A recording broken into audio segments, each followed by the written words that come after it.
Namo Nanda Bhagavato Arahato Dhamma Sambuddhassa. Namo Nanda Bhagavato Arahato Dhamma Sambuddhassa. Namo Nanda Bhagavato Arahato Dhamma Sambuddhassa. ဒီကနေ့2010ခုနှစ်နိုဝင်ဘာလ9ရက်အင်္ဂါနေ့ဒီကနေ့တို့ပစ္စယနေတေတဥရိဇာတပစ္စည်းနဲ့ပတ်သက်ပြီးတော့ဒါလေးလာကြရအောင်နာဥရိဇာတပစ္စည်းတရားအလုံးတော်တရားနာပရိသတ်ပေါင်းဒီပုရိဇာတပစ္စည်းကိုတစ်ကြိမ်လောက်ယူဖတ်ပြီးတော့ပူဇော်ကြရအောင်ပုရိဇာတပစ္စယောတိသက္ကာယရဏံသက္ခုဝိညာဏဓာတုယသန္တမယုတ်တကာနိသဓမ္မာနံပုရိသသပစ္စယေနပစ္စယောသောတာယရဏံသောတာဝိညာဏဓာတုယသန္တမယုတ်တကာနိသဓမ္မာနံပုရိသသပစ္စယေနပစ္စယောကာနာယရဏံ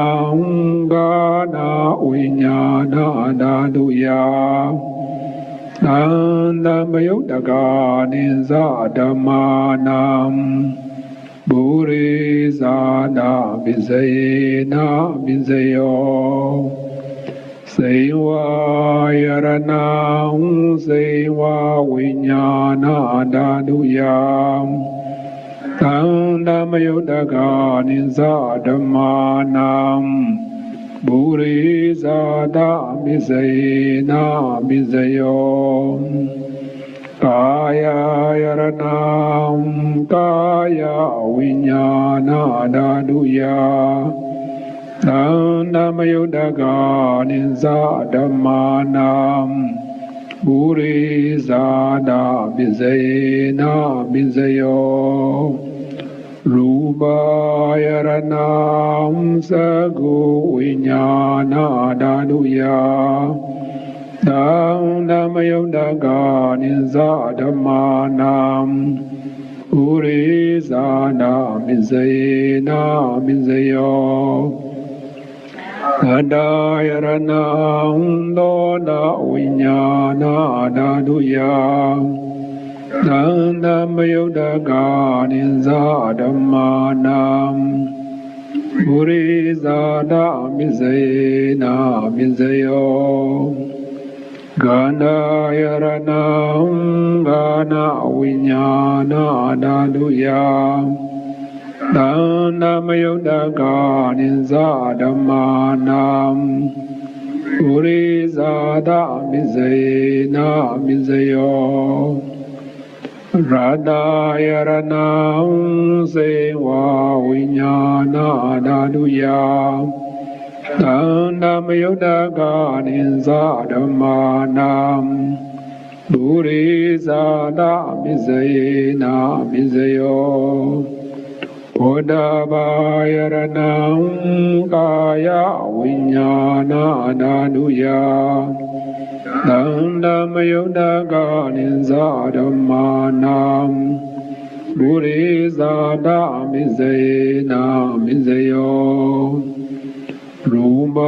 ယရဏံသတ္တယရဏံခန္ဓာယရဏံရတ္တယရဏံဘုရားဘာယရဏံ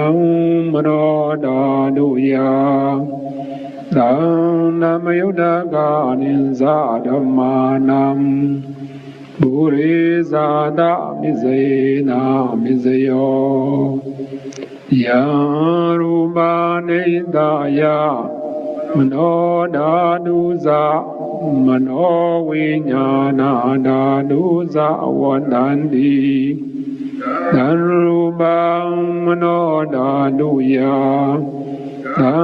ဓမ္မယုတ်တကာနိဇာဓမ္မာနံပုရိဇာဒမစ္ဆေနာမစ္ဆယောမနောဝိညာဏဓာတုယသံဓမ္မယုတ်တကာနိဇာဓမ္မာနံကိစေကာလေပုရိဇာဒမစ္ဆေနာမစ္ဆယောကိစေကာလေနပုရိဇာဒမစ္ဆေနာမစ္ဆယောပုရိဇာဒပစ္စည်းနဲ့ပတ်သက်ပြီးတော့ယူဖပူဇော်တော့ပြီးသွားပါပြီသူရဲ့အနဲ့အကြမ်းဖြင့်ပေါ့ဒီနော်အနဲ့အတိပဲအကြမ်းဖြင့်ကပါလဲဆိုတော့သက္ခာယရဏံသက္ကုပရာဒဝုထုယုတ်မျက်စိအကြည်ဒီသက္ကုဝိညာဏဓာတုယာသမြင်သိစိတ်သက္ကုဝိညာဏဓာအား၎င်းတံဓမ္မယုတ်တကာနံထုသက္ကုဉာဏ်ဓာတ်ရှင်ကုန်သောဓမ္မာနိသစေတရိတရားတို့အား၎င်းပုရိဇာဒပစ္စယေနရှိဖြစ်နေသောပုရိဇာဒပစ္စယတတ္တိဖြင့်တနည်းကဘာဥနာဖြစ်သောနေလာတို့သည်မိမိတို့ထင်ရှားရှိခိုက်အလင်းကိုမိကုန်သောသတ္တဝါတို့အားရှိ၌ဖြစ်နေ၍ကျေးဇူးပြုတကဲ့သို့ပုရိဇာဒပစ္စယတတ္တိဖြင့်ပစ္စယောဥပကာရကောကျေးဇူးပြုတတ်သည်ဟောသည်ဖြစ်၏ဒါတော့ပရမဆုံးအပိုက်ပေါ့ဉာဏ်နဲ့အပိုက်ကတည်းကသောတာရဏံကာရဏံစေဝရဏံကာရဏံဒါတိယောပေါ့နော်ဒါဉာဏ်ဖြင့်အနဲ့ပေါ့အဲ့တော့ဒီနေရာမှာပထမဦးဆုံးသက္ခာယရဏသက္ကုဝိညာဏဓာတုယတန်တံမျိုးရကာနိဇာဓမ္မာနံပုရိဇာတပစ္စယေနပစ္စယောဆိုတဲ့အပိုက်ကိုသဘောပေါက်သွားလို့ရှိရင်ကြံတဲ့အပိုက်တွေကလည်းပဲအတူတူပါပဲဒါကတော့ပါဠိလိုပေါ့အဲ့တော့မိမိတို့အနေနဲ့သိရမှာကဒီမှာသက္ခာရဏံဆိုတာသက္ခုပဒါရယုတ်မျက်စိအကြည့်ပေါ့ဒီပုရိဇာဒဆိုတဲ့စကားလုံးကပုရိဆိုတာရှိဇာဒဆိုတာဖြစ်တာသူကရှိဖြစ်နေပြီးတော့ကျေစုပြုတာဆိုလိုတာကအကြောင်းတရားကရှိဖြစ်နေတာအကျိုးတရားကနောက်မှဖြစ်တာဒီသက္ခုဝိညာဉ်ဆိုတဲ့မြင်သိစိတ်ပေါ့မြင်သိစိတ်ဖြစ်ပေါ်လာဖို့အတွက်ကဘယ်သူကကျေစုပြုလိုက်တယ်လဲဆိုတော့ဒီမျက်စိအကြည့်ပေါ့မျက်စိအကြည့်ကရှည်ဖြစ်နေပြီးတော့နေပါတယ်ဒါအကြောင်းနဲ့အကျိုးပဲဒီမှာတန်တမျိုးတက္ကနာနမနံဆိုတာမြင်သိစိတ်ဆိုတဲ့နေရာမှာစိတ်တဘာတဘာဖြစ်ပေါ်လာတဲ့အခါမှာသူ့နဲ့ရှင်ပေါ်ရှင်မဲ့ဖြစ်တဲ့စေတသိက်တရားတွေရှိပါတယ်နော်ဒါတိတိကျကျပြောမယ်ဆိုရင်တော့ဓမ္မစေတသိက်ခုနှလုံးတော့ရှိပါတယ်နော်ဒါဒီလောက်အသေးစိတ်သွားစရာမလိုပါဘူးအဲ့တော့ဒီယုတ်တရားနာတရားအကြောင်းအကျိုးဆက်သွယ်မှုနဲ့တည်ပြီးတော့ဒါဝိပဿနာတရားပွားများအားထုတ်တဲ့အခါမှာဒီအကြောင်းနဲ့အကျိုးယုတ်နဲ့နာဒါခွဲခြားပြီးတော့ပြီးသွားနိုင်လို့ဒါလေ့လာရပါအဲ့ဒါပုရိဇာဒဆိုတော့မျက်စိအကြည့်ဆိုတာဒီမှာသက္ကုပဒါဒဝုထုယောဆိုတာမျက်စိအကြည့်ကိုဆိုလိုပါတယ်သူကအရင်စပြီးတော့ဖြစ်နေပါတယ်နော်မျက်စိအကြည့်မှမရှိဘူးဆိုလို့ရှိရင်သက္ခုဝိညာဉ်ဆိုတဲ့မြင်သိစိတ်ဘယ်တော့မှမဖြစ်ပေါ်နိုင်ပါဘူး နောက်ဘယ်တော့မှမဖြစ်ပေါ်နိုင်ပါဘူးဒါတော့မျက်စိအကြည့်ရုပ်ဆိုတာရှေးဥစွာပရမသူကဖြစ်နေပြရပါတယ်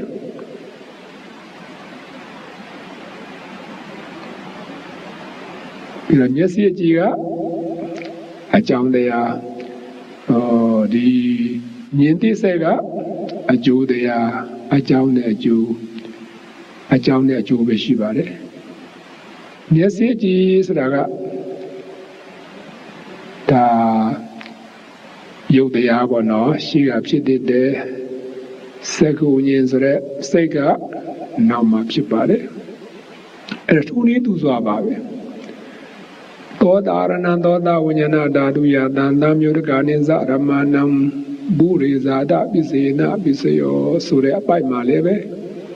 ဒီသောတာရဏဆိုတဲ့နာအကြည်ပေါ့နာကြည်အရင်ရှိဖြစ်နေပြရပါတယ်နောက်မှသောတာဝိညာဉ်ဆိုတဲ့ဇာတိစိတ်ကနောက်မှဖြစ်တာနော်ပြီးတော့ဂာနာရဏံဂာနာဝိညာဏဓာတုယတန်တမျိုးတကာနိဇရမဏံပုရိဇာတပိစေနပိစယောဒီနှာခေါင်းအကြည့်သူရှိဖြစ်နေပြရပါတယ်နောက်မှဂာနဝိညာဉ်ဆိုတဲ့နန္တိစိတ်ပေါ့ဒါနောက်မှဖြစ်တယ်နောက်ရှေ့ပိုင်းမှာဒါယုတ်တရားတွေနောက်ပေါ်တဲ့အကျိုးတရားကနံတရားတွေယုတ်နဲ့နံဒီလိုခွဲခြားသိရမယ်ပြီးတော့စေဝရဏစေဝဝိညာဏဓာတုယတန်တမျိုးတကာနိဇရမဏံပုရိဇာတပိစေနပိစယောဒါလျာကြီးပေါ့လျာကြီးကရှိဖြစ်နေပြရတယ်ပြီးတော့မှဒီမှာယတ္တိစေဆိုတာသူကနောက်ကဖြစ်တာပေါ့နော်အကြောင်းအကျိုးပြီးတော့ကာယရဏံကာယဝိညာဏဓာတုယတန်တမျိုးတကာနိဇရမဏံပုရိဇာတပိစေနပိစယောကိုယ်ကြီးကအရင်ဖြစ်နေပြရတယ်နောက်မှထိတိစေဆိုတဲ့အကျိုးတရားအနောက်ကဖြစ်တာဒါမျက်စိအကြည့်နားအကြည့်နှာခေါင်းအကြည့်လျှာအကြည့်ကိုယ်ကြည့်ဆိုတဲ့အကြောင်းတရားတွေကရှိဖြစ်နေပြရတယ်နော်မြင်သိစိတ်ကြားသိစိတ်နားသိစိတ်လျှာသိစိတ်ထိတိစိတ်တွေကအကျိုးတရားနောက်မှဖြစ်ပေါ်လာတာ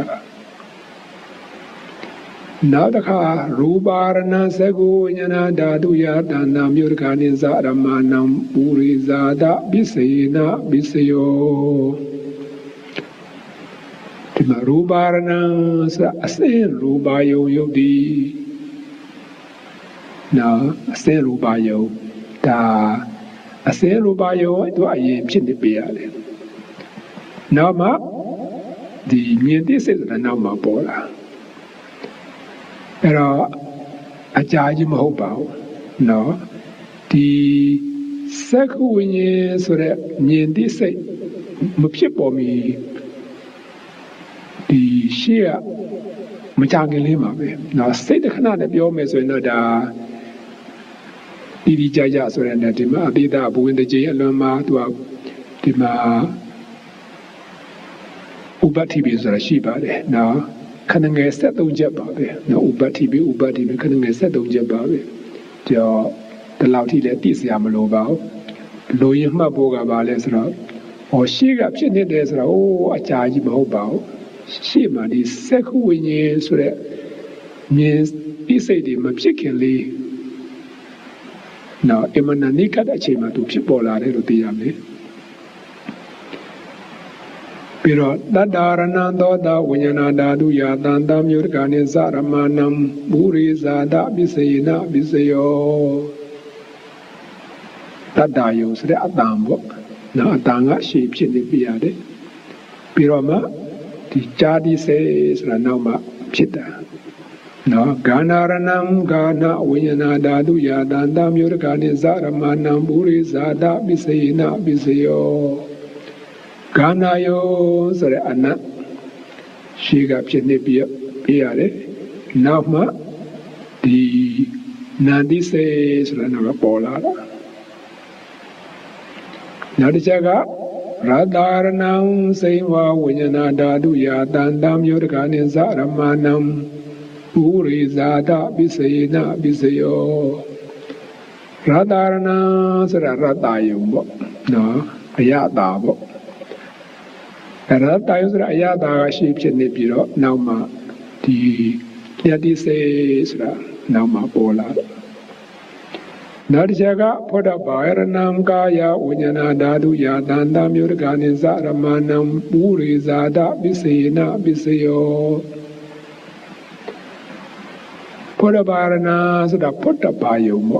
No Poda Bayo so that they are sheep Chinipiro the Titi says Gaya Unyan Sape out to a Jesu Pupira.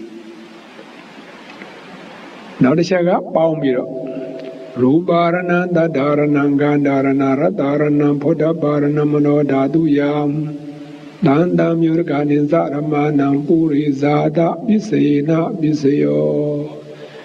Rubayungo, Dadayungo, Ganayungo, Radayungo, Poda Bayungo, Ayungaba, no, Asena, Ayada, Twiti, Eringaba, and Kamundayadi, and Ibiro, Sheep and Ibiro. Bru Jesu Buddha Ezra, Manoda Duya, Manoda, what was Jesu Buddha? No? Era Eri Manoda Gabrugo, Bibi of Chitales, not Chagatalane, Yang Ruba Nedaya, Manoda Dusa, Mano Winyana Dadusa, what Dandi? A Manoda go, Mano Winyana da God, Pago Mibi,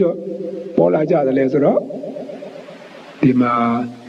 Nina Daimabe, Yanuba Ajin Haria Utu Yogu, Naidaya Amibu Yue, Manoda Dusa, Manoda Dilagam, Manowayana Dadu Yasa, Manowayana Dilagam, Woodandi Pigoi. And that's said of Matala now. The Manoda Namanowyana da Sarakuna. Mindi say, Jadi say, Nandi say, Liadi say, Tidi say, Edi say, Madaba, Junjanet, Hari of Manoda, Manonyana Dapo, no Manoda Saladoma Shide. Now, the Manoda, the Manonyana Daha, Palido, Ayas, Mina Dima, Yaruban, Ajin Yogo, Bayo, Didi Jaja, Yora Shila, Mashibao, Tamatagara, Libidima. Yaruba Jin Yogu Yoks Raniama Haria Utu Yogu Yuba the Haria Utu Yo alone do Martini Duigo a Duigo Bibido Ibari Era the Manoda Mano Yanazres say the Yadiga Nanda Yadiga Haria Utu Yogu Bibido Pipare no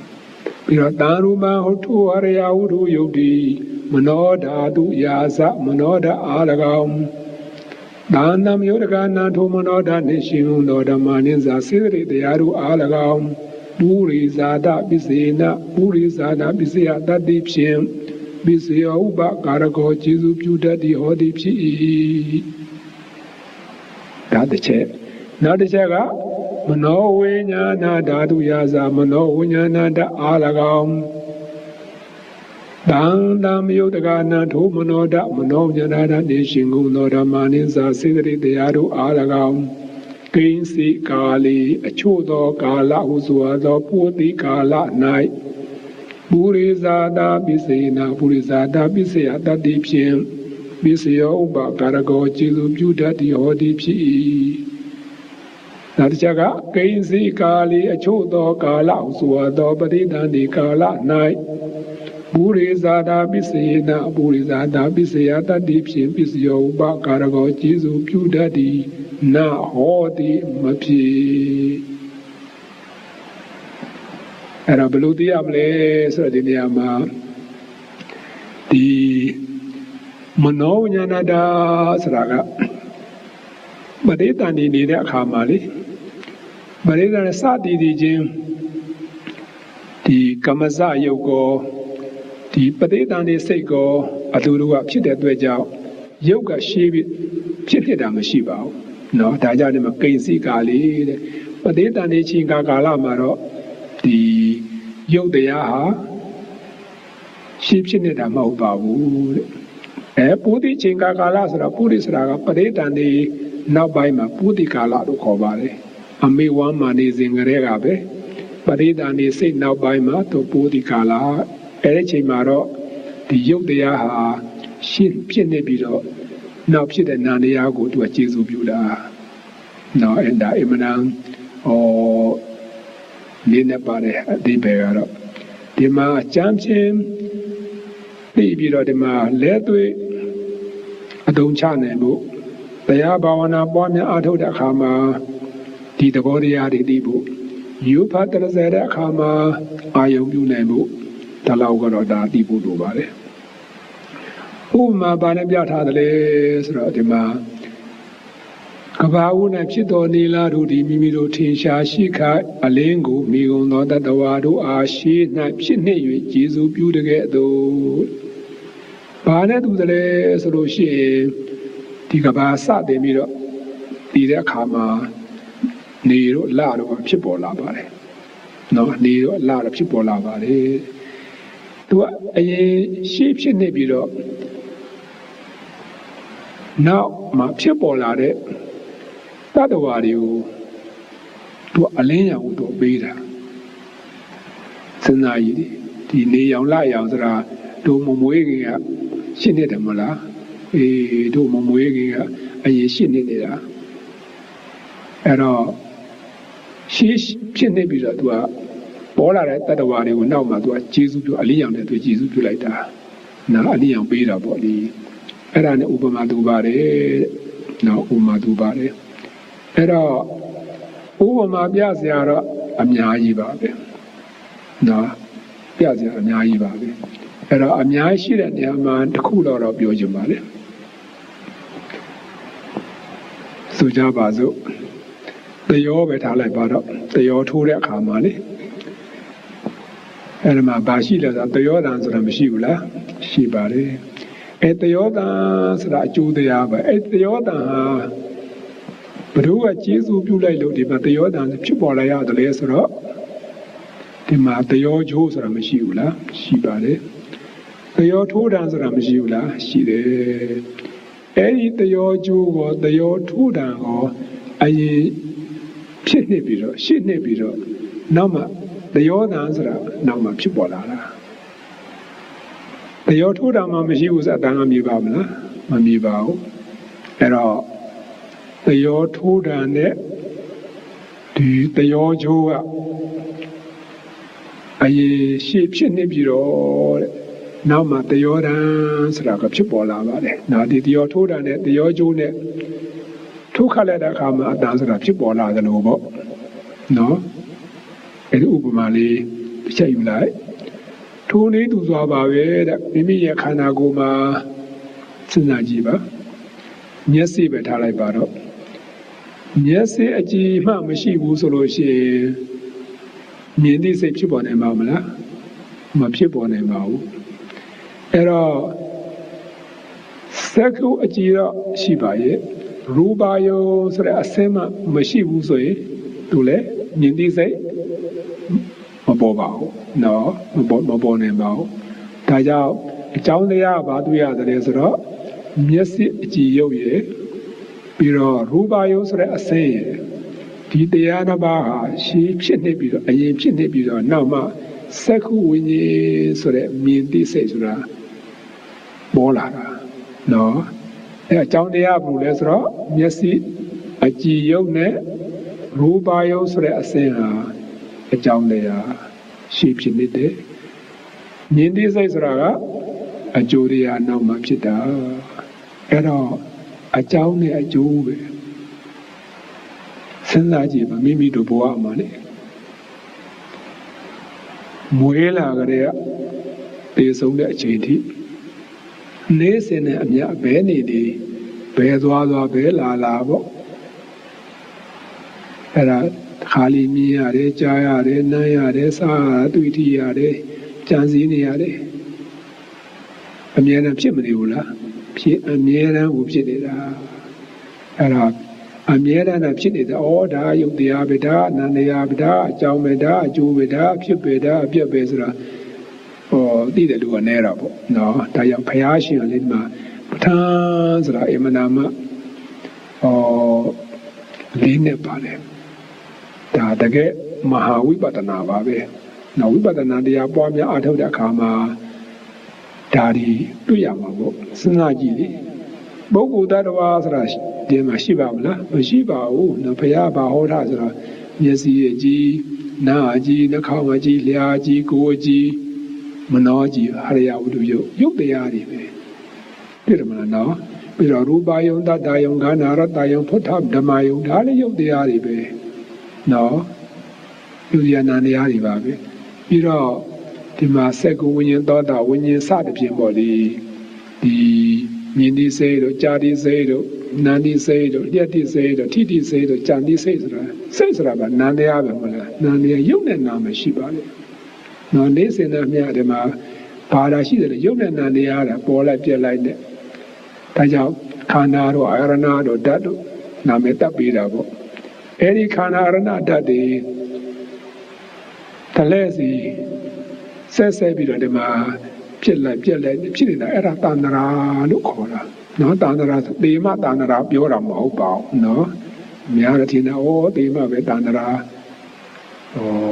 တဏ္ဍရာကြောက်ရတယ်စသည်ပြောနေကြအမှန်တော့တဏ္ဍရာဆိုတာဒီ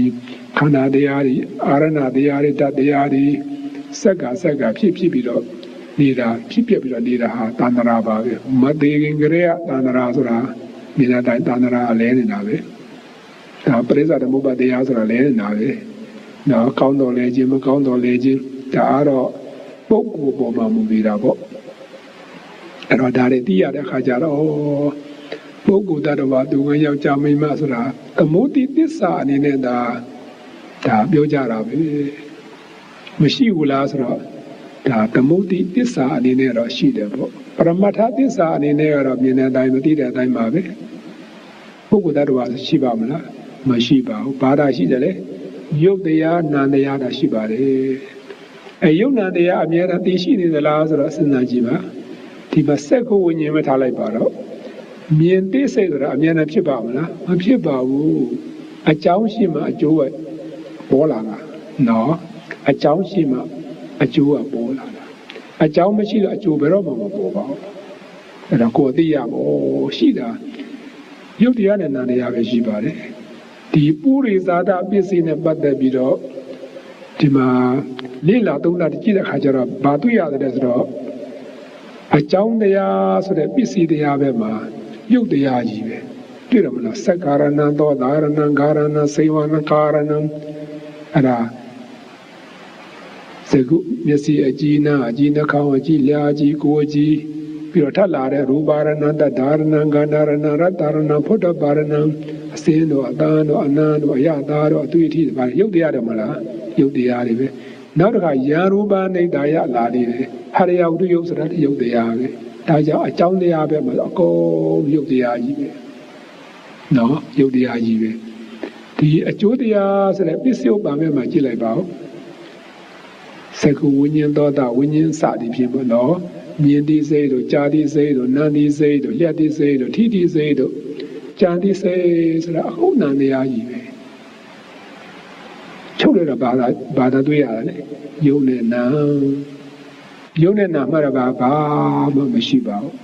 နော်ဘာမှမရှိပါဘူးအဲ့ဒါကိုကောင်းကောင်းသဘောပေါက်အောင်မှာနော်ယုဖတ်တဲ့ဆရာတဲ့အခါမှာအာယုပြုနေအောင်တရားဘာဝနာပွားများအထောက်တဲ့အခါမှာယုံနဲ့နာတရားတာရှိပါတယ်ဒီယုံနာတရားမှတော့ဒါပုဂ္ဂိုလ်တော်ဆိုမရှိပါဘူးလို့ကိုသိရတကယ်လို့များတရားအားထုတ်လို့ဒီယုံနာတရားမှတော့အတိမြတ်သွားမြင်နေမယ်ဆိုလို့ရှိရင်ဒါဝိပဿနာမဟုတ်ပဲတမထအဖြစ်သွားမှာပေါ့နော်ဒါအာယုံကဒါပြဉ္ညာဖြစ်နေတာသမုဒ္ဒိဖြစ်နေတာအဲ့တော့ဒါဝိပဿနာတရားပွားများအားထုတ်တဲ့ပုဂ္ဂိုလ်အနေနဲ့ကိုယ့်ရဲ့ကမ္မထာအာယုံကဘာသာဖြစ်ရမလဲယုတ်တရားတော်၎င်းနာတရားတော်တွေကယုတ်နာတရားပဲဖြစ်ရမယ်နော်ယုတ်နာတရားယုတ်ဓမ္မနာဓမ္မပေါ့နော်တရားဆိုတာဓမ္မဆိုတာသဘောပဲရှိပါလေနော်သဘောပဲရှိပါလေ နော်အဲ့ဒါလေးသိစေချင်ပါတယ်ပြီးတော့စဉ်းစားကြည့်ပါမိမိရဲ့မျက်စိအကြည့်တဘာကိုကောင်းကောင်းသဘောပေါက်လို့ရှိရင်ဂျာနဲ့နားအကြည့်နှာခေါင်းကြည့်လျှာကြည့်ကိုယ်ကြည့်ဒီနောကြည့်လည်းပြီးပြီးသားဖြစ်မှာပဲဒီမျက်စိအကြည့်ဆိုတဲ့စက္ကုပ္ပတာရယုတ်ကလည်းစဉ်းစားကြည့်ပါစဖြစ်ကြတဲ့အမြဲတမ်းသူ့သဘောကဘာလဲဆိုတော့ဖြစ်တည်ပြက်ပါပဲနော်ဖြစ်တည်ပြက်ပဲတောက်လျှောက်နော်ဖြစ်တည်ပြက်ပဲအမြဲတမ်းလည်းဖြစ်မသေးပါအမြဲလည်းပြက်မသေးပါဘူးသူကဖြစ်လိုက်ပြက်လိုက်ဖြစ်လိုက်ပြက်လိုက်အရတန္တရာပဲနော်ယုတ်တရားတွေဖြစ်လိုက်ပြက်လိုက်ဖြစ်နေတာဒါလည်းတန္တရာပဲနာမ်တရားတွေဖြစ်လိုက်ပြက်လိုက်ဆိုတာလည်းတန္တရာပဲဒါလည်းတန္တရာလေးနေတာအဲ့တော့ဒီဘဝမှာဒီယုတ်တရားတွေဖြစ်လိုက်ပြက်လိုက်ဖြစ်တည်ပြက်တာရှိပါတယ်တို့ကောင်းကောင်းမွန်မွန်ကြကြနန်းနာကွက်ကွက်သိလို့ရှိရင်ဟိုးတိတ်ဘဝတုန်းကဘဝပေါင်းမြောက်များစွာမရေတွက်နိုင်တဲ့အောင်ကျင်လည်ခဲ့ရတဲ့ဘဝတွေဟာဘယ်လိုနေသလဲဆိုတော့ဘာမှယုံမှန်းတန်တရားမရှိပါဘူးဒီလိုပဲဖြစ်တည်ပြက်ပဲနော်ဖြစ်တည်ပြက်ဆိုတာဖြစ်ပြက်ပါပဲအဲ့တော့ဖြစ်ပြီးတော့မပြက်ခင်ကဒီဆိုတာသဘောတာပြောရတာမှန်ကတော့ဖြစ်ပြီးတော့ပြက်တဲ့သဘောပါပဲနော်ပြီးတော့အနာဂတ်ကာလမှာအနာဂတ်ဘဝမှာစဉ်းစားကြည့်လိုက်ပါဦးတကယ်လို့များယဟန္တာအစစ်မှမရောက်သေးဘူးဆိုလို့ရှိရင်ဒီယုတ်တရားတွေဟာဘယ်နေမလဲသူလည်းဒီလိုပဲဖြစ်တည်ပြက်ဖြစ်ပြက်ပဲသွားမှာပဲတန္တရာဆိုတာလေလဲနေမှာပဲနော်အဲ့ဒါသိရမယ်မျက်စိအကြည့်စတဲ့ယုတ်တရားတွေဟာသူလည်းဖြစ်တည်ပြက်ပဲနော်ဖြစ်လိုက်ပြက်လိုက်ပဲဒါကောင်းကောင်းသိရမယ်ပြီးတော့အာယုံ၅ပါးကြည့်လိုက်ပါဦး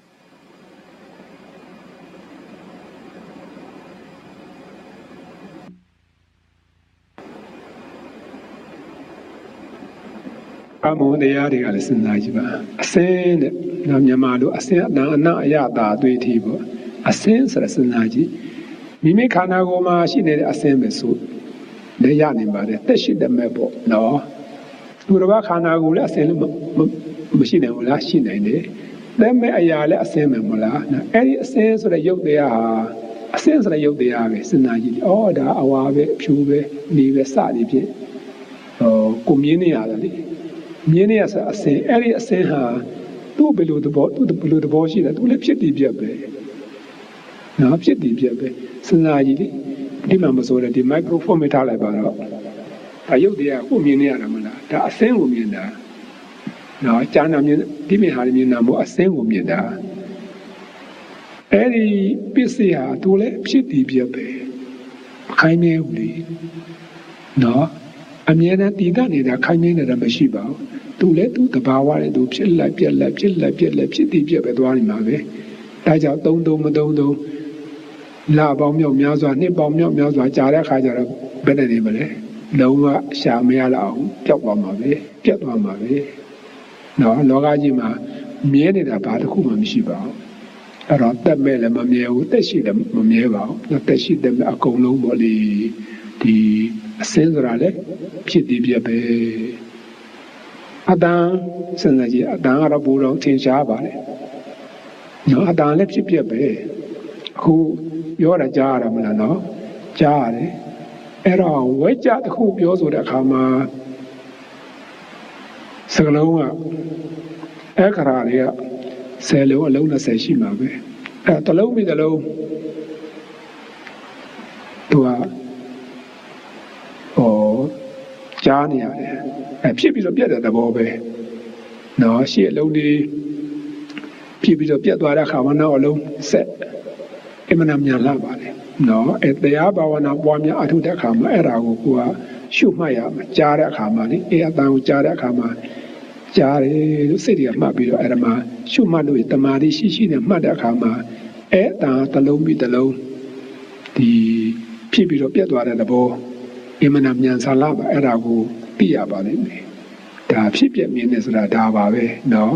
အတန်လည်းမမြဲပါဘူးအနတ်ဆိုတာလည်းမမြဲပါဘူးအယတာဆိုတာလည်းမမြဲပါဘူးအသွေးထီးဆိုတာမမြဲပါဘူး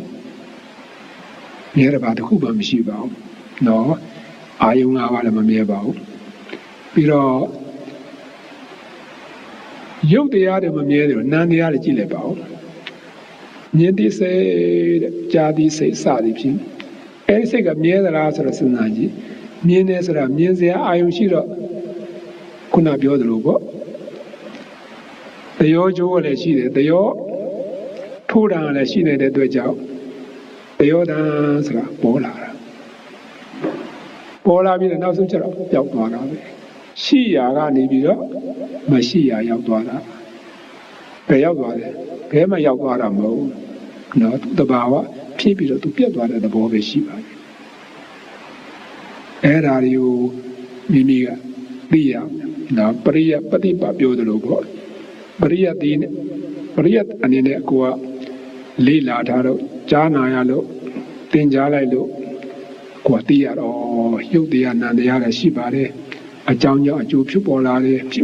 စ်လာပြီးတော့သူကပျောက်သွားတာပဲဆိုတာကောင်းကောင်းသိရတာပေါ့ဒါပရိယအနေနဲ့သိရတာပေါ့အဲ့တော့ပရိယနဲ့သိရတယ်လို့နောက်ကြတော့ပฏิပါအလုတ်သဘောနဲ့ဝိပဿနာတရားပွားများအားထုတ်တဲ့အခါမှာဒါကိုသဘောပေါက်အောင်နော်ဒါကိုသဘောပေါက်အောင်အဲ့ဒါသဘောပေါက်လို့ရှိရင်တော့ဒီနေ့စဉ်နဲ့အမျှမြင်နေရတာကြားနေရတာနားနေရတာစားနေရတွေ့ထိနေရတာဒီမြင်နေစိတ်ကြားနေစိတ်နားနေစိတ်လျက်နေစိတ်ထိနေစိတ်ဒီစိတ်တွေကလည်းအမှန်တမ်းဉာဏ်စာလာပါလေဖြစ်လိုက်ပြက်လိုက်နဲ့ရုပ်တရားဖြစ်တည်ပြက်ဆိုတာစဉ်းစားကြည့်သူကနာတရားရုပ်တရားတဲ့ဘယ်နှစ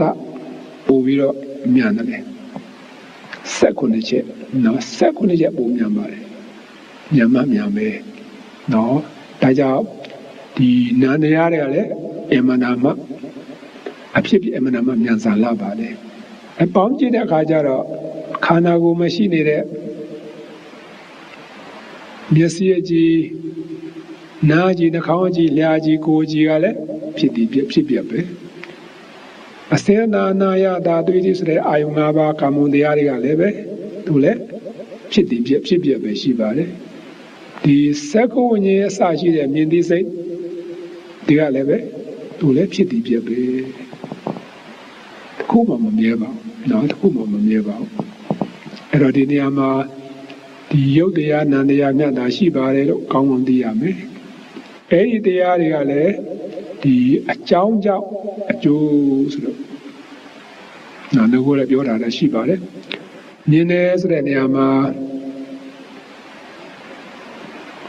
မျက်စိအကြည့်ရှိုံနဲ့မမြင်ပါဘူး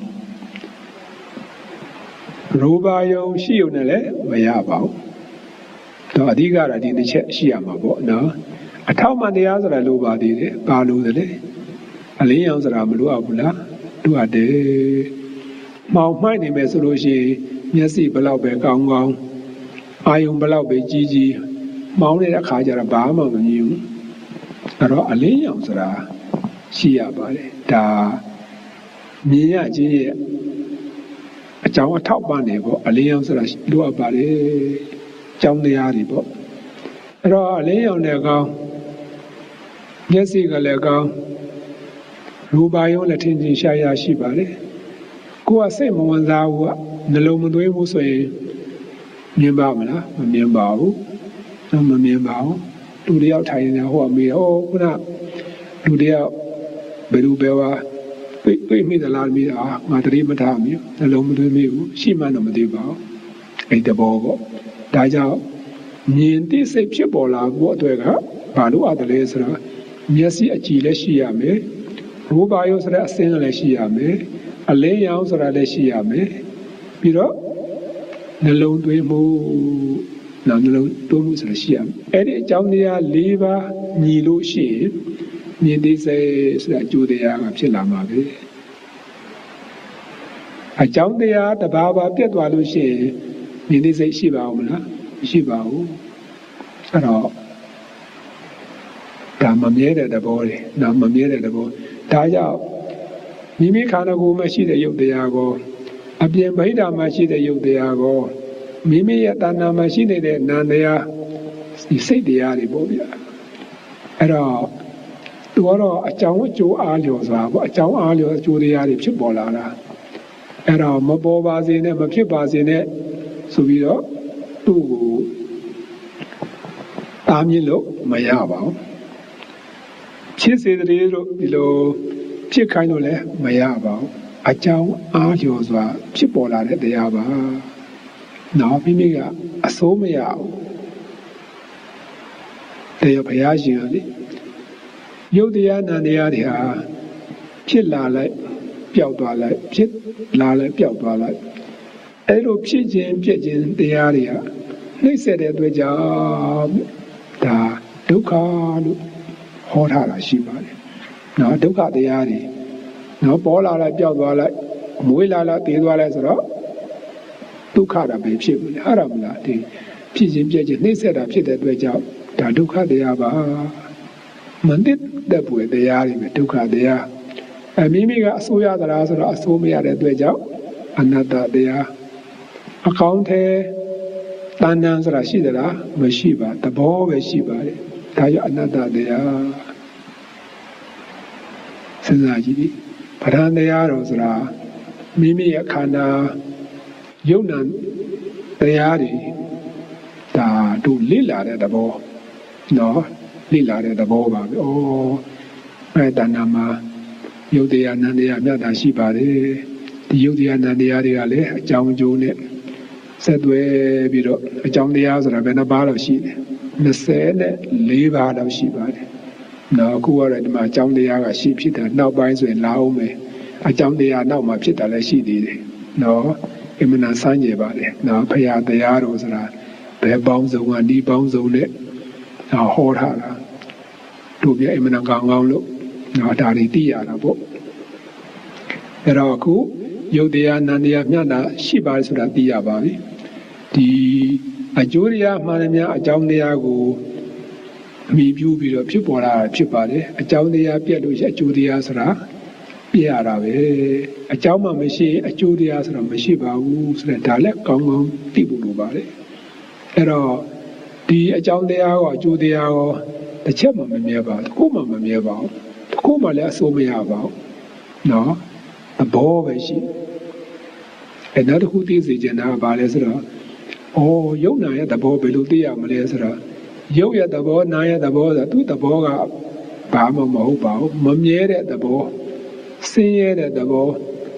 အနိတ္တရာမရှိအစိုးမရတဲ့သဘောဒီသဘောပဲရှိပါတယ်နော်အဲ့ဒီသဘောတွေကိုပိုင်နိုင်မှုရှိအောင်ပေါ့ဒါကြောင့်လေ့လာရတယ်နော်မေးမြန်းရတယ်ဆွေးနွေးရတယ်တရားဘာဝနာဆိုတော့ပွားများအထောက်ရတယ်မိမိရဲ့ခန္ဓာကိုယ်ဒီတမာတိရှိအောင်ထူထောင်ပြီးတဲ့ခါကျတော့ဒါရှုမှတ်ပြရမယ်ရှုမှတ်လိုက်လို့ရှိရင်ဒါတဖြည်းဖြည်းနဲ့ဒါသဘောပေါက်လာတာပေါ့နော်စာကြည့်တယ်လို့ပေါ့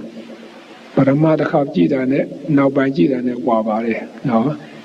ဒီစာတစ်ခုကိုကြည့်လေခဏခဏကြည့်လေသဘောပူပေါက်လေရှင်းလင်းလေရှိတယ်လို့ပေါ့တရားဘာဝနာပွားများအားထုတ်တဲ့အခါမှာလည်းပဲထုံနေ၎င်းပါပဲနော်အစာတော့သိမသိလှဘူးပေါ့စက္ကထက္က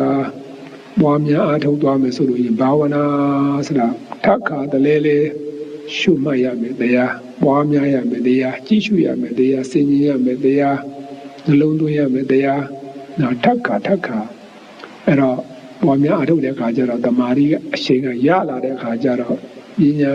ဆိုတာပေါ်လာပါနော်ပညာပေါ်လာတဲ့အခါဘာသိရတယ်လဲဆိုတော့ဒီရုပ်ရဲ့သဘောနာရဲ့သဘောမမြဲတဲ့သဘောဆင်းရဲတဲ့သဘောအစိုးမရတဲ့သဘောဒီသဘောပဲတွေ့ရမှာပေါ့နော်ပြီးတော့ဒီနေရာမှာဒီသိစေရတာဘာလဲဆိုတော့ပုရိသတာဒီမိဘနဲ့သားသမီးလို့ပေါ့နော်မိဘရှေ့ဖြစ်နေပြီးတော့သားသမီးကနောက်မှဖြစ်တာနော်မိဘသားသမီးတွေကိုကျေစုပြုပေးတယ်လို့ပေါ့နော်ဒီလိုလေမှတ်လို့ရပါတယ်အနည်းကဆုံးပြောမယ်ဆိုလို့ရှိရင်ဒီအမေရိကန်နိုင်ငံမှာရောက်ရှိလာကြတဲ့ပုဂ္ဂိုလ်တွေဟာကိုယ်ကအရင်ရောက်နေတာဖြစ်တဲ့အတွက်ကြောင့်ဒီနိုင်ငံရဲ့အခြေအနေဒီအဆအရာကိုကသိရတာပေါ့သိရတဲ့အခါကျတော့နောက်ရောက်တဲ့ပုဂ္ဂိုလ်ကိုကူညီလို့မရဘူးလားရနိုင်တယ် အဲ့တော့ရှေးရောက်တဲ့ပုဂ္ဂိုလ်ဟာနောက်မှရောက်လာတဲ့ပုဂ္ဂိုလ်ကိုအတိညာတို့ဘုဒ္ဓတို့ပေးနေတယ်ကျေးဇူးပြုပေးတယ်လို့ပေါ့နော်ဒါကြောင့်ဒီတရားဆိုတာမိမိရဲ့ခန္ဓာငါးမှာယုတ်တန်တရားတွေကိုလည်းကိုသိရမယ်ဒီလောကရေးဘက်မှာကြည့်မယ်ဆိုလို့ရှိရင်ငါကအရင်ရောက်နေတဲ့ပုဂ္ဂိုလ်ဘယ်လိုပဲဝဘယ်ချမ်းသာစတယ်မျိုးကိုသိရတာဖြစ်တဲ့အတွက်ကြောင့်နောက်ရောက်လာတဲ့ပုဂ္ဂိုလ်တွေကိုမိမိကဒါကျေးဇူးပြုပေးရမယ်မေတ္တာတရားနဲ့နော်မေတ္တာတရားနဲ့ကျေးဇူးပြုပေးရမယ်နော်ကိုယ်အားတော်၎င်းနှုတ်အားတော်၎င်းပစ္စည်းအားတော်၎င်းဒါမေတ္တာတရားရှိထားပြီးတော့နောက်ရောက်လာတဲ့ပုဂ္ဂိုလ်ကိုကျေးဇူးပြုပေးမယ်ဆိုလို့ရှိရင်ဒါပစ္စည်းကောင်းမလဲပုရိသတာပစ္စည်းနော်ပုရိသတာပစ္စည်းနော်တို့လူသားဆိုတာလေအမှန်တန်ထူးခြားမုံမြတ်တဲ့တတဝါပေါ့လူဆိုတာနော်အမှန်တန်အသိဉာဏ်ပညာကောမိမိရဲ့စွမ်းအင်ကောစိတ်ပိုင်းဆိုင်ရာကောရုပ်ပိုင်းဆိုင်ရာအပြည့်အစုံတို့မှာဒီအတိတ်ဘဝပြုခဲ့တဲ့ကုသိုလ်ကံကြောင့်ဒီဘဝမှာစဉ်းစားကြည့်လေအင်္ဂါလက္ခဏာတစ်ပြည့်ပြည့်စုံစုံရှိနေတယ်နော်ကိုယ်အတွက်လည်းသမက်တဖူရအောင်နမက်တဖူရအောင်သုံးမဲ့သုံးဖို့လေးမဲ့လေးဖို့ရအောင်လေပွားများအားထုတ်နိုင်ခွင့်ရှိပါလေနော်ဒီသူတစ်ပါးအတွက်ကိုလည်းကျေးဇူးပြုပေးနိုင်ပါလေနော်ကိုယ့်ရဲ့စွမ်းရည်ရှိသည်များပေါ့ကိုယ့်ရဲ့အသိဉာဏ်ပညာရှိသည်များဘုရားရှိသည်များကိုယ်အားရှိသည်များဉာဏ်အားရှိသည်များဒါကြောင့်အလုံးတော်ကရမများဒီကိုနော်ဒီနေရာမှာဒီပုရိသတာပစ္စည်းနဲ့ပတ်သက်ပြီးတော့ဒီတရားဘာဝနာနဲ့ပတ်သက်ပြီးတော့ခုနပြောသလိုပေါ့ယုတ်တရားနန္တရားမျှတာရှိပါတယ်အကြောင်းအကျိုးမျှတာရှိပါတယ်အမှန်ချင်းရှားပါတယ်နော်ဖရာဒီမှာတစ်ခုချင်းဟောထားတာနော်မျက်စိနာနာလျာကိုယ်စိတ်ဖြစ်တယ်မလားနော်အစင်ဒါနာယတာအတွေ့အထိဓမ္မယုံတရားတွေဒါပဲရှိပါတယ်ကိုယ်ရတိတိကျကျပေါ့နော်ဘယ်အကြောင်းကြောင့်ဘယ်ကျိုးဘယ်အကြောင်းကြောင့်ဘယ်ကျိုးဆိုတာဒီမှာဖရာဟောထားတာအဲ့တော့ဒီတရားတွေကအမြဲတမ်းမြဲနေတာမဟုတ်ပါဘူးဖြစ်လက်ပြက်လက်ဒုက္ခသစ္စာတရားပါပဲနော်လောကကြီးနဲ့ခုနပြောသလိုမိမိအနေနဲ့ဒီကိုယ်အတွက်ကိုယ်ရေးကိုယ်သားအတွက်ဒါမကြည့်ပဲနဲ့တကူကောင်းမဆန်ပဲနဲ့ငါတတ်နေတဲ့ဘက်ကအများအတွက်ငါဘာလုပ်ပေးနေတယ်တတ်နေတဲ့ဘက်ကဝတ္ထုပစ္စည်းနဲ့ပဲဖြစ်ဖြစ်ဒီအသိဉာဏ်ပညာနဲ့ပဲဖြစ်ဖြစ်အကျမ်းကောင်းဉာဏ်ကောင်းနဲ့ပဲဖြစ်ဖြစ်ပေါ့နော်ကိုကရှင်းတဲ့ပုဂ္ဂိုလ်ကိုကရှေးရောက်ခဲ့တဲ့ပုဂ္ဂိုလ်နောက်ပုဂ္ဂိုလ်တွေကိုမေတ္တာတရားရှိထားပြီးတော့ဒါပံပိုးကိုကြီးမှုပြုပြီးမယ်ဆိုလို့ရှိရင်ဒါပုရိသတာပြည့်စုံပြည့်စုံပါပဲနော်အဓိကကတော့ဒီတရားဘာဝနာပေါ့နော်တရားဘာဝနာဘယ်တော့မှဆိုတရားဘာဝနာပွားများအထုတ်တဲ့အခါမှာဒီမျက်စိမိတ်တရားအထုတ်တဲ့အခါကျတော့ဒါဘာမှမမြင်ဘူးပေါ့နော်ဘာမှမမြင်ဘူးဒါကြားတော့ကြားမှာပေါ့နော်ဘာသာညာတန်ကြားမယ်အနတ်ဆိုတာလည်းတစ်ခါလေးရပါလိမ့်မယ်အရသာဆိုတာဒါတော့ရှိမှာမဟုတ်ဘူးနော်စတွေးမျိုးတွေကလွယ်လို့ခန္ဓာကိုယ်နဲ့ပတ်သက်ဖုဒ္ဓဘာယုဆိုတာတော့အတွေ့အထိဒါတော့ဒါကျုံတွေ့နေရမှာပဲစိတ်ပိုင်းဆိုင်ရာကတော့ဒီမှာတွေးနေမှာပဲဟုတ်တော့မလားစိတ်ထဲမှာလေစိတ်ထဲမှာမြင်မဲဒါတွေးနေမှာပဲအဲ့တော့ဘာပဲမြင်ရဘာပဲကြားရနားရစားရတွေ့ထိရကြံစီရပေါ့အဲ့ဒီပေါ်မှာဒါယုတ်တရားပဲဒါအနန္တရားပဲကိုသိရမယ်အဲ့ဒီကတစ်ဆက်ဒီယုတ်တရားအနန္တရားတွေကအခုဒီလိုအကြောင်းကြောင့်ဒီလိုအကျိုးဖြစ်ပြီးတော့ဖြစ်ပေါ်လာတာကိုသိရမယ်အဲ့တော့ဒီအကြောင်းကြောင့်ဖြစ်ပေါ်လာတဲ့အကျိုးတရားတွေအခုဖြစ်ပြီးတော့ပြတ်သွားတယ်မြဲတာတခုမှမရှိဘူးအမှန်ထင်ရှားပါတယ်နော်ဒါကြောင့်တရားဘာဝနာအာထုတ်ပြီးစေချင်ပါတယ်နော်တရားဘာဝနာအာထုတ်တယ်ဆိုတဲ့နေရာမှာကိုတလနှစ်လ နှစ်အချိန်ပေးဖို့ဆိုတာဒီဖြစ်ချင်မှဖြစ်မှာပေါ့နော်ရရမြအချိန်လေးနဲ့နော်ရရမြအချိန်လေးနဲ့ပွားရင်လာရင်နဲ့နေရင်ထိုင်ရင်အလေးကျင့်လုပ်ပေးပါနော်ဒီပုရိသတာပစ္စည်းတစ်ခုနဲ့အကုန်လုံးဒါတရားဘာဝနာပွားများအားထုတ်လို့ရပါမယ်နော်မြင်တဲ့အတိုင်းပါပဲဘယ်သွားတော့ဘယ်နေပေါ့ကိုမြင်ရမယ်ကြားရမယ်နားရမယ်စားရမယ်ထိတိရမယ်ကြားနေရမယ်တစ်ခုတော့ပေါ်မှာပဲနော်တန်တရာဆိုတာလဲနေမှာပဲတရားမြင်ရပြန်ပြီတရားကြားရပြန်ပြီတရားနားရပြန်တရားစားရပြန်တရားတွေ့ထိရပြန်တရားကြံစည်ရပြန်ပြီကြံ့နာတဲ့ချိန်ရှိပါမလားမရှိပါဘူးလို့မရှိပါဘူးအဲ့တော့မိမိရဲ့ဘဝမှာအချိန်ပြည့်တရားအားထုတ်ဖို့အချိန်မရဒါတော့မှပဲပွားရင်လာရင်တတိအာမစင်ပေါ့ဒီညာနဲ့ရှင်ပြီးတော့အဲ့ဒါကိုရှုမှတ်ပေးစေခြင်းပါတယ်နှလုံးသွင်းစေပေးစေခြင်းပါတယ်နှလုံးသွင်းမိလိုက်လို့ရှိရင်တဖြည်းဖြည်းနဲ့ခုနပြောသလိုပေါ့အသိဉာဏ်တွေကရင့်ကျက်လာမှာပဲတမာရီကကောင်းလာတတိကလည်းဆက်ပြီးတော့ဖြစ်နိုင်ပါလေနော်ဒါကြောင့်တတိဆိုတာလိုအပ်ပါလေနော်တတိတမာရီကောင်းဖို့အတွက်ကဘာလို့လဲဝိရိယလုံလဝိရိယဆိုတာထားရပါလေနော်လုံလဝိရိယလုံလဝိရိယမှာမရှိဘူးဆိုလို့ရှိရင်တတိလည်းရှိမှာတမာရီလည်းရှိမှာမဟုတ်ဘူးဒါကြောင့်ကိုယ်စိတ်ကိုငါအတတ်နိုင်ဆုံးဒီနေ့စဉ်နဲ့အမျှမြင်နာကြတာအကုန်လုံးပေါ့မှတ်မိအောင်သိအောင်တတိထားပြီးတော့ကြည်ပေးစေခြင်းပါလေနှလုံးသွင်းပေးစေခြင်းပါလေကြည်ရင်နဲ့ခုနပြောသလိုပေါ့သူရဲ့ဒါယုတ်တရားနာတရားမျက်နှာရှိတယ်ဆိုတဲ့အကြောင်းဒါထင်ရှားပြီးလာပါလိမ့်မယ်နော်အဲ့ဒီအကြောင်းကြောင့်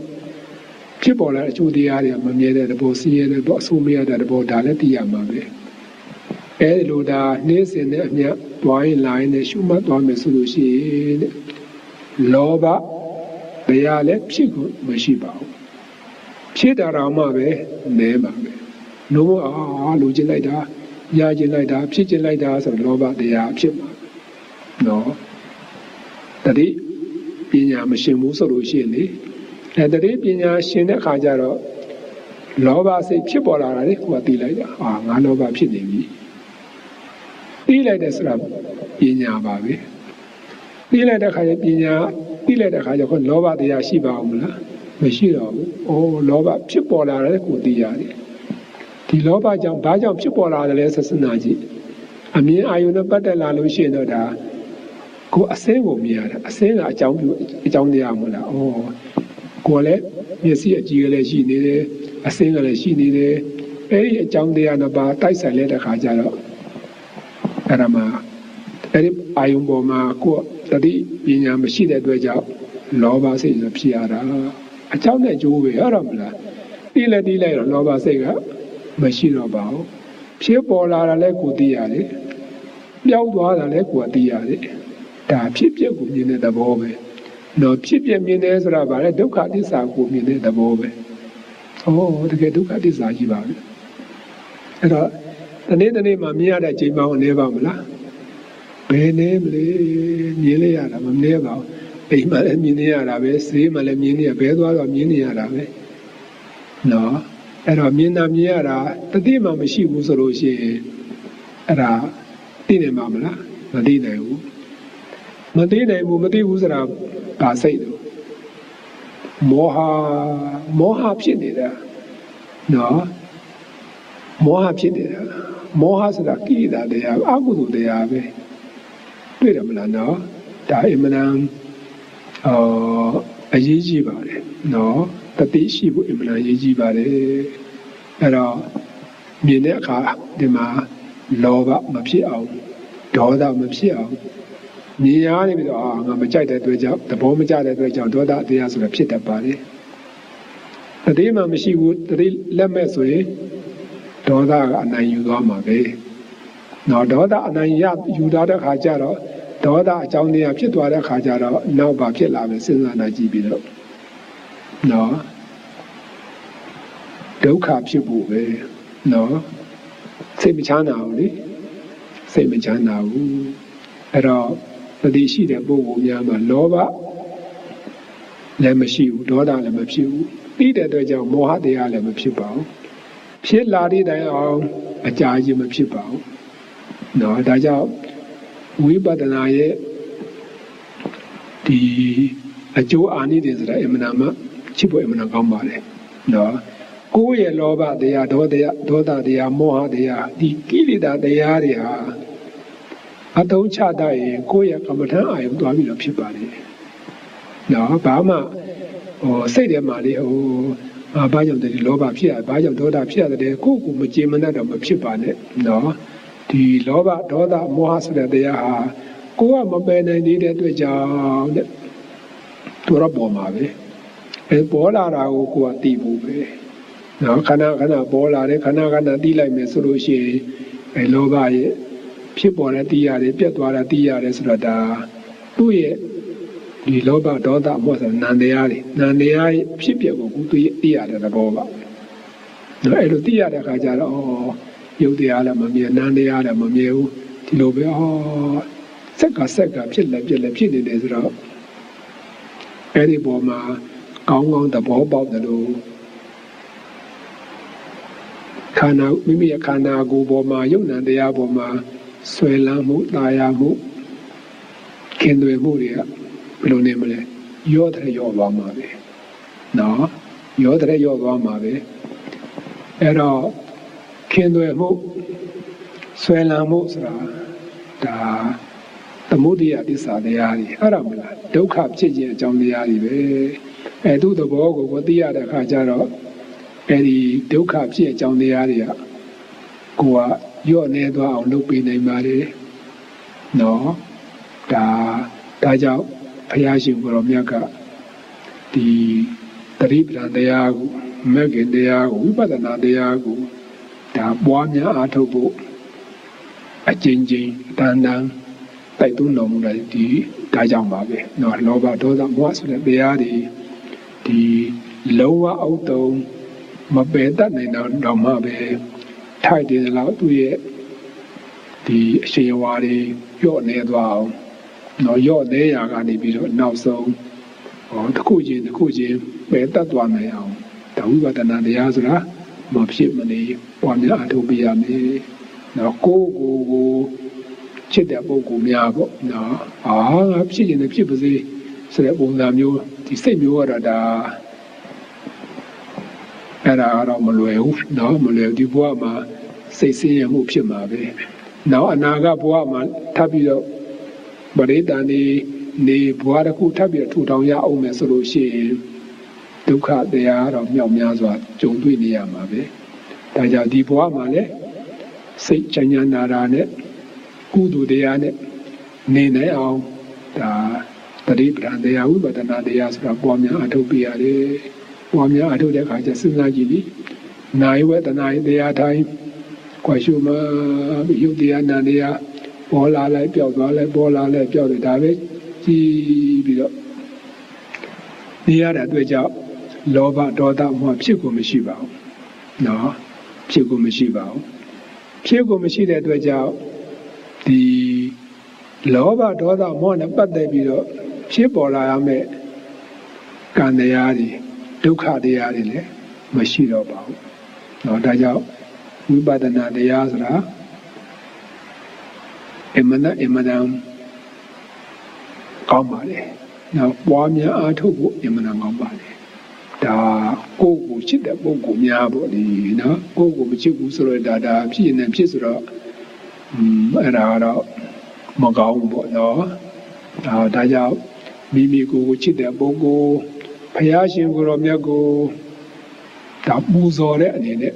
နော်ဓမ္မပူဇာပฏิပူဇာတဲ့နော်ဘုရားရှင်ကိုယ်တော်မြတ်ကသိတဲ့အတိုင်းပါပဲလေးတင်ခြင်းနဲ့ကဘာတရိကာလကြောင့်ဒါနအစရတဲ့ပါရမီတရားတွေဖြစ်ခြင်းတို့ဒုက္ခတွေခံလို့နော်တတ္တဝါတွေကယ်နေဖို့အတွက်ပါရမီတရားတွေဖြစ်စီမှုတဲ့အချိန်ကာလအမှန်တမ်းကြာညောင်းခဲ့ပါတယ်နောက်ဆုံးဘုရားဖြစ်တဲ့အချိန်ကာလကြတော့မနေမနာမအားမလတတ္တဝါတွေကိုဘုရားဓမ္မညွှန်ကြား ပြတာတော်မူပါတယ်အဲ့တော့မိမိတို့ဒီလောက်သိရတယ်ဆိုတာဘုရားရှင်ရဲ့ကျေးဇူးတော်ကြောင့်ဒီယုတ်တရားနန္တရားအကြောင်းအကျိုးဆက်သွဲဖို့ယုတ်တရားမမြဲတဲ့သဘောနန္တရားမမြဲတဲ့သဘောဆင်းရဲတဲ့သဘောအဆိုးမရတဲ့သဘောဒီသဘောတွေသိရတာပေါ့အဲ့တော့ဘုရားရှင်ကိုတော်မြတ်မိမိတို့ရဲ့ဟိုရင်ပေါ့သတ္ထာတွေမနုဿာနာဆိုတဲ့အတိုင်းပေါ့ဒီလူနတ်ပြမတတ္တဝါတွေရဲ့ဆရာတဆူဖြစ်တော်မူတဲ့မြတ်စွာဘုရားအဲ့ဒီဘုရားကိုပူဇော်သောအနေအားဖြင့်နော်ဒါမှပန်းစီမီရေချမ်းတဲ့ပူဇော်ရမကပဲနဲ့ပฏิပူဇာဓမ္မပူဇာဆိုတဲ့ဘုရားရှင်အကြိုက်ပေါ့ဒီနော်ဥပဒနာတရားကိုပွားများအားထုတ်ပြီးစဉ်ကြပါလေနော်ဥပဒနာတရားကိုပွားများအားထုတ်တဲ့အတိုင်းပေါ့ဒီအလုံးတော်ရမများဒီယုတ်တရားနန္တရားအမြတ်တာရှိပါတယ်ဆိုတာသိစေခြင်းပါတယ်နော်ယုတ်တရားနန္တရားတစ်ပါးလည်းအကြောင်းကျိုးဆက်သွဲပြီးတော့ဒီအမြဲတမ်းဖြစ်လက်ပြက်လက်တာရှိနေပါတယ်ဆိုတာလည်းဒီအသိဉာဏ်ကိုလည်းရစေခြင်းပါတယ်နောက်ဆုံးနော်ဒီဝိပဿနာတရားတွေပွားများအားထုတ်ရင်းနဲ့ဝိပဿနာဉာဏ်တွေရင့်တန်ပြီးတော့နောက်ဆုံးဒီဒုက္ခဆိုတဲ့ဒီဖြစ်မှုပြမှုဆိုတဲ့ဒုက္ခတရားဒုက္ခသစ္စာတရားရဲ့ချုပ်ရာငြိမ်းရာဖြစ်တဲ့ဒီနိဗ္ဗာန်ဓာတ်နော်ချမ်းသာမြတ်ကိုရယူခံစားနိုင်ကြပါစေလို့တိုက်တွန်းရင်းနဲ့ဒီကနေ့ဒီလိုပဲညနာကြအောင်စို့